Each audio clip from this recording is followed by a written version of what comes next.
ভাইয়া আপনি কার কাছে জানি টাকা ধার দিয়েছিলেন, আপনার ফোন দিতে আছে।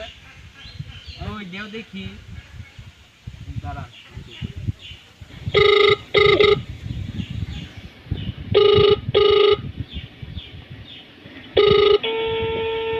ভাইয়া আসসালামু আলাইকুম।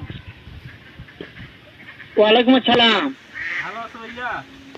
হ্যাঁ ভালো আছি, তুমি কেমন আছো? আলহামদুলিল্লাহ ভালো আছি ভাইয়া। হ্যাঁ ভালো আছো না? হ্যাঁ আচ্ছা তুমি কার সঙ্গে আছো? আমি তো ওই যে রাব্বির কাছে আছি, রাব্বির কাছে টাকা ধার নিয়েছিলেন যে। ওই মাদার চোরের সঙ্গে? ওই মাদার চোর তো এতই হারামজাদা, ওই শুয়োর বাচ্চা, ওই তো লটির বাচ্চা, ওই সাহাচুদি বেটা মাগিল লিসা, এতই মাগিল লিসা। ওই হারামজাদের আমি সামনে পাইলে একটা এমন একটা চটকানি মারবো, সারা মাদার চোদ। তুই আমাকে মাথা চুদ বলিস, বেশি কথা হলে এক পাবি না। শুনো তবে কি আছে, ওই মাদার চোদ ওই জায়গায় আছে নাকি? হ্যাঁ, ও আমার কথা সব শুনতেছে।